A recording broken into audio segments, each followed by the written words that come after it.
বলেন আমিন। সূরা রদের 19 নম্বর আয়াতটা পড়েছি। কয় নাম্বার আয়াত? 43টা আয়াত আছে, 3টা রুকু আছে। মদিনায় নাযিল হয়েছে, মাত্র একটা আয়াত পড়েছি। এখান থেকে আমরা তাফসীর আকারে কথা বলবো। আপনি যেহেতু পোস্টার করেছেন তাফসীরুল কোরআন মাহফিল, এটা বন্ধ করে দিন। আইছেন, বন্ধ করে দিন। এটা বন্ধ করে ফ্যান এখানে এমনি কাজ করে দিন। ওই পেছনের মানুষ আবার ডিস্টার্ব করবে, কাজ করে ফেলে রাখেন।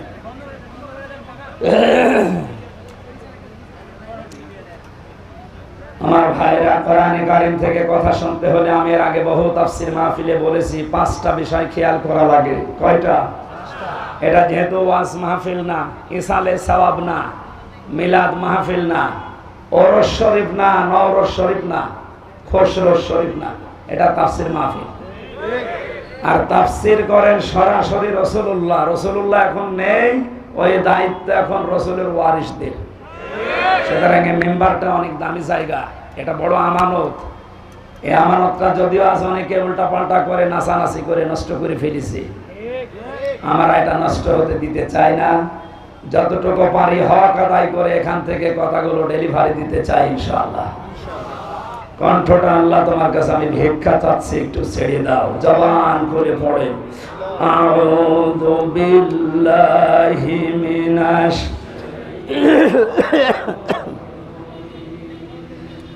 বিসমিল্লাহির রহমানির রহিম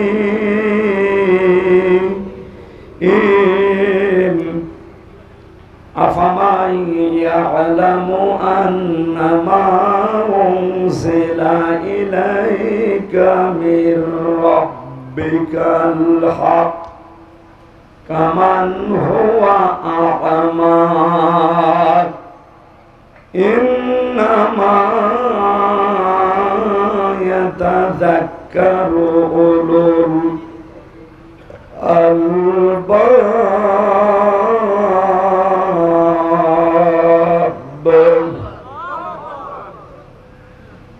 একটা আয়াতের ভেতরে যত কথা আল্লাহ লুকিয়ে রেখেছে আপনি একটু খেয়াল করে শুনেন।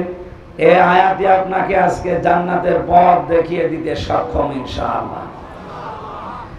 আল্লাহ পাক বলেন, হে নবী, আপনার প্রভু আপনার উপরে যেটা নাযিল করেছে, যারা এটা বিশ্বাস করে আর যারা বিশ্বাস করে না, এর প্রতি অন্ধ আচরণ করে, তারা কি কখনো সমান হতে পারে? শুধুমাত্র বুদ্ধিমান যারা, এই মানুষগুলো আল্লাহর উপদেশ গ্রহণ করে থাকে। এখন থেকে আমরা 24 নম্বর আয়াত পর্যন্ত এই 5টা আয়াতে আল্লাহর যে উপদেশগুলো আছে, যারা বুদ্ধিমান আমরা, এরপরে আছে নির্বুদ্ধিমান যারা, তাদের কথা আছে, ওগুলো আমাদের দরকার নেই। আমরা বুদ্ধিমান হতে চাই আল্লাহর ভাষায়। কি হতে চাই? আল্লাহর কোরআন থেকে এই 5 আয়াতের তাফসীর শোনার মাধ্যমে আমরা যেন বুদ্ধিমান হয়ে ময়দান থেকে বিদায় নিতে পারি। বলেন আমিন। বুদ্ধিমান কারা? বেশি দিন ক্ষমতায় আছে যারা, বিভিন্ন কায়দা করে তারা, টাকা পয়সার মালিক যারা, বৈধ অবৈধ দেখা দেখি নেই তারা। বলেন, এরা তো বুদ্ধিমান নয়। এদের জন্য ভয়ঙ্কর কথা কোরআনে কারীমের সূরা মারিজের 19 নম্বর আয়াতে আল্লাহ দিয়েছে। আল্লাহ রাব্বুল আলামিন বলেন, কাল্লা ইন্নাহা লাযা, কখনোই না, অবশ্যই তাকে আমি লাযা নামক জাহান্নামের দরজা দিয়ে প্রবেশ করাবো। নাযাআতাল লিশাবা, যে ঘরে প্রবেশ করার সঙ্গে সঙ্গে চামড়া খুশি চলে যাবে। গাজীপুরবাসী, আপনাদের জেলায় সর্বমোট 5টা কারাগার সরকার বানিয়েছে। সরকারি একটা আপনাদের জেলায়, আর ওখানে কেন্দ্রীয় 4টা। এখানে শাস্তির ব্যবস্থা আছে বিভিন্ন অপরাধের জন্য। ভেতরে আমরা দেখেছি এমন কোন ঘর আমি পাইনি এই 4টা কারাগারে যেখানে গেলেই মানুষের চামড়া খসে যায়, না নেই। রিমান্ডে যে 10 দিন ছিলাম, ওখানেও আমি এমন এমন ভয়ঙ্কর জায়গায় আমাকে নিয়েছে, মাটির নিচের ঘরে, কিন্তু গেলেই চামড়া খসে যায়, এমন জায়গা আমি পাইনি। হ্যাঁ, নখ তুলে নেয়। এগুলো আমি জিনিসপত্র দেখেছি, মেশিন পত্র, যে হুজুরে যে এগুলো দিয়ে আমরা নখ তুলি। আপনার না, আপনাকে আমরা দেখাচ্ছি। এগুলো তুলি তাদের যারা অস্ত্র মামলায় ধরা পড়ে, যারা মার্ডার মামলায়, তাদের আমরা এগুলো তুলে নিই। তার মানে আমাকে জিনিসপত্র দেখিয়ে যেটা বলতে বলবে ওইটা যেন আমি বলি। 10 দিন আর দিকে 3 বছর প্রায়, সব মিলে বলেন আমার চামড়া কোন জায়গা থেকে খসেছে? বলেন না কেন? আল্লাহর বাণী কি শুনলেন? শুধু শোনা পর্যন্ত শেষ। এটা বাস্তবে নিয়ে যান তো কত কঠিন বিষয়টা। বাংলাদেশ না এশিয়া মহাদেশের ভেতরে সবচাইতে বড় কঠিন এবং ভয়ঙ্কর জেলখানার নাম এই কাশিমপুরের হাই সিকিউরিটি 4 নাম্বারটা। এর ভেতরে শতাব্দী বিল্ডিং আছে, সবচাইতে বড় মারাত্মক জায়গা এটা। 24 ঘন্টা তালা লাগিয়ে রাখে। এত কঠিন জায়গায় থাকার পরও আমাদের চামড়া ওঠে না। খাবার দাবার সমস্যা ছিল, ঠিক আছে। এবার বলেন, আল্লাহ যে বর্ণনা দিলেন, যে ঘরের কথা বললেন, কিভাবে আল্লাহ বানিয়েছেন যে সেখানে গেলে আগে চামড়া খসে যায়? তার মানে ওখানে এরকম মেশিন পত্র লাগানো আছে। কথা বলেন। এই ভয়ঙ্কর জায়গায় আল্লাহ প্রবেশ করাবেন কাদেরকে? 2টা গুণ যাদের ভেতরে দুনিয়াতে পাওয়া যাবে তাদেরকে আল্লাহ ওই দরজা দিয়ে প্রবেশ করাবে। জাহান্নামের লাজা, এই দরজার নাম তাদমান আদবার ওয়া তাওয়াল্লা ওয়া জামা ফাআওয়া। 1 নম্বরে যাদেরকে সত্যের দিকে আহ্বান করা হয়, সত্যকে সত্য জানার পরও যারা পৃষ্ঠ প্রদর্শন করে, মুখ ফিরিয়ে চলে যায়। আর বাংলাদেশে এই চরিত্রের মানুষ বেশি। শুধু আহ্বান করা না, চোখে আঙ্গুল দিয়ে অনেকে দেখিয়ে দেওয়া হচ্ছে। এরপরেও শুধু আমার বাবার মুরিদ না, আমার দলের লোক না, এই জন্য হামজারে মানে না। এক কথা বলছে না কেন? লাজা নামক দরজা দিয়ে প্রবেশ করিয়ে চামড়া খসাবে আল্লাহ প্রথম কাদের? যাদেরকে সত্যের দিকে ডাকা হয়। এটা জানার পরও যে মানুষগুলো মুখ ফিরিয়ে পৃষ্ঠ প্রদর্শন করে অহংকার করে চলে যায়। আপনি দেখেন এখানেও চরিত্রের মানুষ আছে। 2 নম্বরে যারা জমা করে মাল সম্পদ, আর এগুলো কি করে সংরক্ষণ করা যায় সে লাইন খোঁজে। দেশে সংরক্ষণের নিরাপত্তা পাচ্ছে না, এজন্য বেগম পাড়া বানাচ্ছে। একটু বেশি বলে ফেললাম? হ্যাঁ, বেশি বলিনি, অল্প হয়েছে। সুতরাং যারা মাল জমা করছেন, এখন মাল মানে অনেকে মনে করে মাল মানে যেটা মরে গেছে আবুল মাল। গত টার্মে যেটা ছিল আবুল, কি ওটার নাম? ওটা তো মরেই গেছে। কামাল, লোটাস কামাল। মাল মানে কি লোটাস কামাল, আবুল মাল? কি মাল? না, মাল মানে শুধু টাকা। তাফসীরে ইবনে কাসির মুফাসসিরিন ইকরামে লিখেছেন মাল শব্দের ব্যাখ্যা 5টা। যারা এগুলো বৈধ অবৈধ লাইন দেখা দেখি নেই, শুধু জমা করতেই থাকে, সংরক্ষণ করার চেষ্টা চালায়, কি করে এগুলো স্থায়ী করা যায় এই ধান্দায় থাকে, তাদেরকে লাজা নামক দরজা দিয়ে আল্লাহ প্রবেশ করিয়ে আগে চামড়া খসাবে। দেখি তো মালের অর্থ কয়টা? কালকে বলবেন। এতগুলো ছাত্র জবাব দেন কয়টা? মালের 1 নাম্বার অর্থটা বাদ দেই না। বলেন বলে আমি আবার 3 বছর যাই। যেটা যেটা দেখবো আমার গায়ে লাগবে ওইটা বাদ দিয়ে দেব।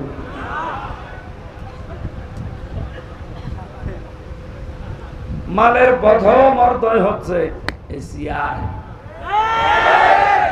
এই চেয়ার না, ক্ষমতার চেয়ার। কারণ এই চেয়ারের তো কোনো ক্ষমতা নেই। 1834 জনের চেয়ারের ক্ষমতা আছে। চেয়ার মানে যে এই চেয়ার নাকি, এই চেয়ারের কোনো ক্ষমতা আছে? তারপরে উনি সাবেক তো নেই, বর্তমান হলেও কাউন্সিলের মতো হইতো, সাবেক হয়ে গেছে। বাস্তবতা কি? চেয়ার মানে বাংলাদেশে 1734টা চেয়ারম্যান চেয়ার, প্রধানমন্ত্রী শেখ হাসিনা থেকে শুরু করে এই এলাকার উপজেলা চেয়ারম্যান পর্যন্ত যারা আছে, এই 1734টা চেয়ার, এগুলো মাল। এগুলো কি? এগুলো যারা সংরক্ষণ করা, জমা করা আর কি করে স্থায়ী করা যায় এই চিন্তা ভাবনায় আছে। আমি মনে হয় বেশি ভেতরে চলে যাচ্ছি, একটু উপর দিয়ে যাও, ঝামেলায় আছে, আরো নিচে দিয়ে যেতে বলছে। দ্বিতীয় নম্বরে মাল মানে প্রভাব প্রতিপত্তি। 3 নম্বরে মাল মানে টাকা পয়সা, অর্থ সম্পদ। 4 নম্বরে মাল মানে অস্ত্র শস্ত্র। 5 নম্বরে মাল মানে নেককার স্ত্রী। কয়টা জিনিস বললাম? ব্যাখ্যা করতে গেলে আপনারা উল্টা দিকে নিয়ে যাবেন। এমনি আমি যা বলি ওটা খালি উল্টা বোঝে মানুষ। আমার যে মামলা দিয়েছিল ওটা নাকি এসেলখানা এখনো আছে, গত হাজিরায় ওরে নিয়ে এসেছিল। ওর এর আগে একবার দেখেছিলাম ছেলের ভেতরে, আর এই হাজিরার দিন দেখলাম। আমি মনে করলাম জিজ্ঞাসা করে যে তুমি জেলখানার ভেতরে তো এমনি না, কোথায় এসে সিরাজগঞ্জ থেকে একটা ভাঙা কাঁচি নিয়ে এসেছিল, সংসদ ভাঙবে। সংসদ কাঁচি দিয়ে ভাঙা যায়? বোম মারলে ওড়ে না, আরো কাঁচি নিয়ে এসেছে পাগল সে সিরাজগঞ্জ থেকে। পুলিশে ধরেছে, বলছে আমির হামজার ওয়াজ শুনে আমি উদ্বুদ্ধ হয়েছি, এই জন্য আমি ভাই ওসব দরকার নেই, আমি যা বলি আপনারা উল্টো বোঝেন এই পাগলের মতো। আমি শুধু তা মানে একেবারে কারো শরীরে যেন না লাগে এরকম তাফসীর করে যাচ্ছি। তাহলে জমা করবে যারা, এই মালের যে 5টা অর্থ বললাম, এগুলো যারা জমা করে আর এগুলো কি করে সংরক্ষণ করা যায়, স্থায়ী করা যায়, এই চিন্তা ভাবনায় নিয়োজিত থাকে, এদেরকে আল্লাহ এমন ঘরে প্রবেশ করাবে যেখানে ঢুকলে আগে চামড়া খসে যাবে। আল্লাহ তুমি আমাদেরকে এখান থেকে বাঁচাও, বলেন আমিন। কোরআনে কারীমের সূরা রদের এই জায়গায় আল্লাহ জানিলেন, হে নবী, আমি আপনার প্রতি যে কোরআন নাযিল করলাম, যারা এটাকে বিশ্বাস করবে দুনিয়ায়, আর যারা এর প্রতি অবিশ্বাসী, যারা এর প্রতি অন্ধ আচরণ করে, এরা কখনোই সমান না।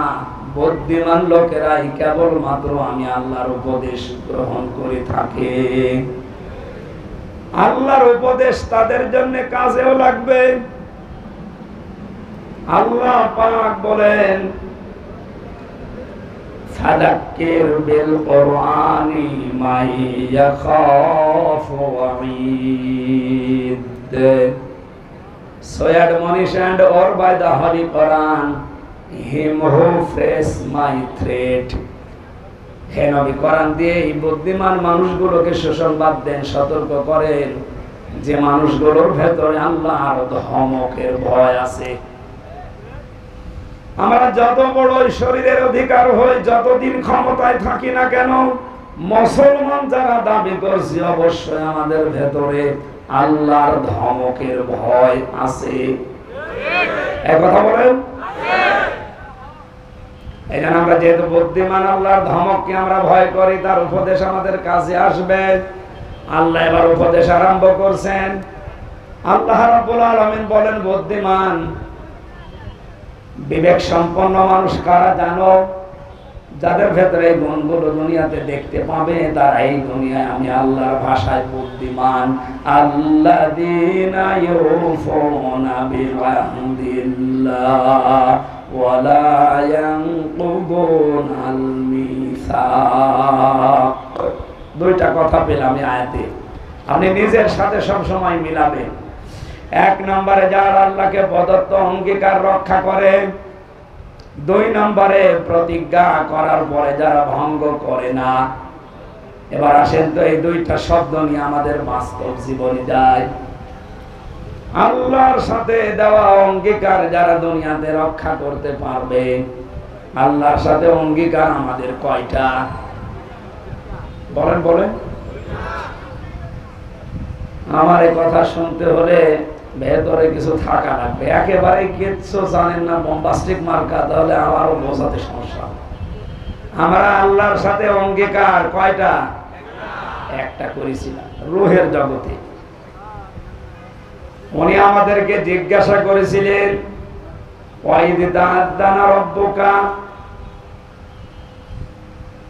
স্মরণ করো ওই সময়ের কথা যখন তোমার রব হযরতে আদমের পৃষ্ঠদেশ থেকে তার যত সন্তান কিয়ামত পর্যন্ত আসবে সবাইকে বের করে সামনে রেখেছিলেন।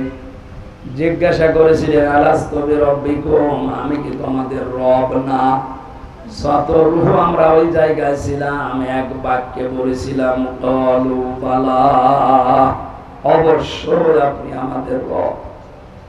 আমরা কিন্তু ক্বালু নাম বলতে পারতাম যে হ্যাঁ আপনি আমাদের রব, কিন্তু নাম শব্দ না ব্যবহার করে আমরা বালা বলেছিলাম। নাম মানে হা, বালা মানে হা। নাম মানে এমনিতেই হা, আর বালা মানে গ্যারান্টি দিয়ে হা।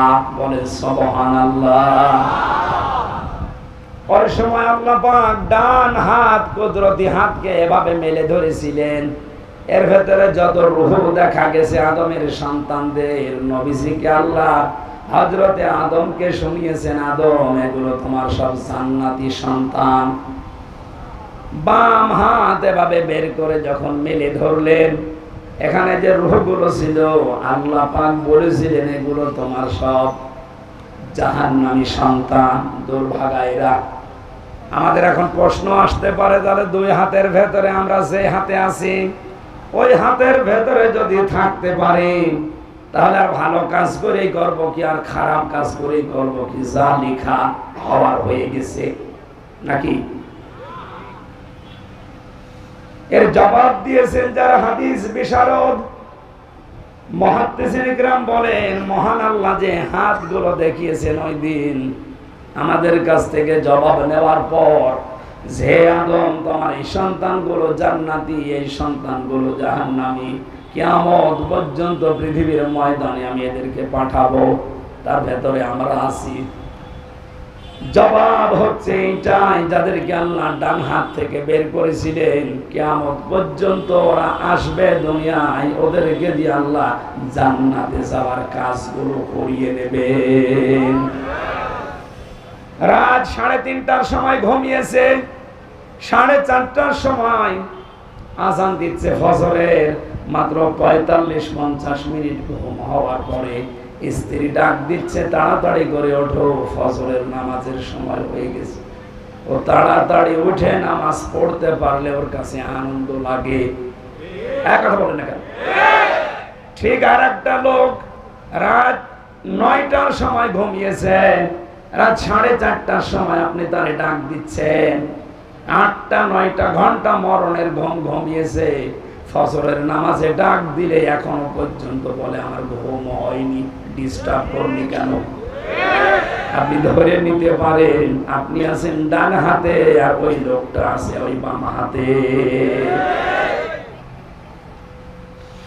আপনাকে আরো ভালো কাজ করাবে যদি ওই ডান হাতের ভেতরে থাকেন, আপনার মন মানসিকতা হবে পয়দা করে দেবে।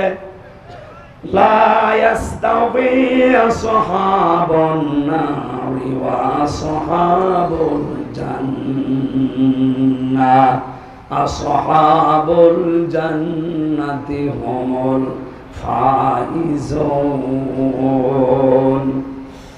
হে নবী, যেই মানুষগুলো জান্নাতি আর যারা জাহান্নামী এরা কখনো সমান হবে না, এদের রাস্তায় আলাদা। আপনি কখনো তাদেরকে এক রাস্তায় চলতে দেখবেন না, এদের দুনিয়ার জীবনটাই পুরো আলাদা জীবনে চলবে। আজকে আসার সময় ফ্যান্টাসি কিংডম দেখাচ্ছিল এখানকার একজন, আর আমারে বলছে এখানে এমন কোনো কাজ নেই যেটা বৈধভাবে হয় না। ওখানে কাজ তো সব বৈধভাবে হচ্ছে নাকি? ওখানে আপনি এরকম মানুষকে নিয়ে যেতে পারবেন পিটিয়েও? পারবেন না। ওখানে যাওয়ার মানুষের দুনিয়ায় আলাদা, আর ওখানে যারা যায় ওদেরকে আপনি মসজিদে, মাদ্রাসা, ঈদগায় পাবেন না। এখানে আসলে ওদের শরীরে জ্বালা ধরবে, আর এই চরিত্রের মানুষগুলো ওই জায়গায় গেলে এদের শরীর খারাপ হবে। বিশ্ব নবী মুহাম্মদ রাসূলুল্লাহর বয়স এই বয়সের ৮-৯ বছর। ওনাকে একটা মেলায় নিয়ে গিয়েছিল বন্ধুরা, আল্লাহর নবীকে উকাস মেলা, এই মেলাতে নিয়ে যাওয়ার পরেই তিনি সঙ্গে সঙ্গে অজ্ঞান হয়ে গেছেন। ওখানে যে ঘুম তিনি দিয়েছেন, ঘুমের ভেতরে তার পুরা রাত চলে গেছে। সূর্যের আলো যখন সকালবেলা তার মুখের উপরে পড়েছে, নবীজি টের পেয়ে দেখলেন আশপাশে কেউ নেই। ওরা গান বাজনা মেলা যা করার আনন্দ ফুর্তি করে সবাই বিদায় নিয়ে চলে গেছে। পুরাটা সময় বিশ্ব নবীকে আল্লাহ জাহান্নামী কাজ থেকে বাঁচিয়ে রেখেছে। আপনি যদি সত্যি হযরতে আদম আলাইহিস সালামের সন্তানদের আল্লাহর ডান হাতের ভেতরে পড়ে যান, এমন ভালো ভালো কাজের আঞ্জাম আপনাকে মরণের আগ পর্যন্ত আল্লাহ দেওয়াতেই থাকবে। হ্যাঁ, এখানে কিছু নিয়ম নীতি আছে। আপনাকে ভালো ভালো কাজ পাওয়ার পরে শুকরিয়া আদায় করা লাগবে আল্লাহর। লাইন শাকারতুম লাযিদান্নাকুম ওয়া লাইন কাফারতুম ইন্না আযাবি লাশাদীদ। যদি আমার নিয়ামতের শুকরিয়া আদায় করো, আমি আল্লাহ এটা বাড়িয়ে দেব। নিয়ামতের শুকরিয়া আদায় আমরা বাংলাদেশের মানুষ একটা বুঝি কি, সেটা টুটি পর্যন্ত খাবারের পর একটা ঢেকর তুলে বলে আলহামদুলিল্লাহ, হয়ে গেল। কেউ যদি কোনো নিয়ামত পাওয়ার পরে শুকরিয়া আদায় করে, ওকে 3টা বিষয় লক্ষ্য রাখা লাগবে। উনি যে কাউন্সিলর, আমি যে এখানকার প্রধান বক্তা, উনি যে প্রধান অতিথি, প্রত্যেকটা বিষয় আমার আল্লাহ বলেন ভালো হোক আর মন্দ হোক, প্রতিটি জিনিস আমার বান্দা বান্দীদের জন্য পরীক্ষা। সূরা ফজরের ভেতরে আল্লাহ এই তথ্যগুলো দিয়েছেন। ফাম্মাল ইনসানু ইযা মাবতালাহু রাব্বুহু ফাকরামাহু ওয়া না'আমাহু ফায়াকুলু রাব্বি আকরামান ওয়া আম্মা ইযা মাবতালাহু রাব্বুহু ফাকদারা আলাইহি রিজকা ফায়াকুলু রাব্বি আহানান। আমি মানুষকে ভালো কোনো কিছু দিয়েও পরীক্ষা করি, নিয়ামত গুলো দিয়েও তাকে পরীক্ষা করি, নিয়ামত কেড়ে নিয়ে অসম্মানিত করেও আমি তাকে পরীক্ষা করি। সুতরাং আজ যারা ক্ষমতায় আছেন, এটা আপনার পরীক্ষার বিষয়। আবতাগি ফীমা আতাকাল্লাহু দারাল আখিরাহ। আপনাদের উচিত হবে ক্ষমতাটা আল্লাহর দ্বীনের, ইসলামের, মানবতার পক্ষে কাজে লাগিয়ে আখিরাতের ঘর নিজের জন্য তৈরি করে নেওয়া। আপনি আল্লাহর ভাষায় বুদ্ধিমান হবেন। অথচ ক্ষমতা পেয়ে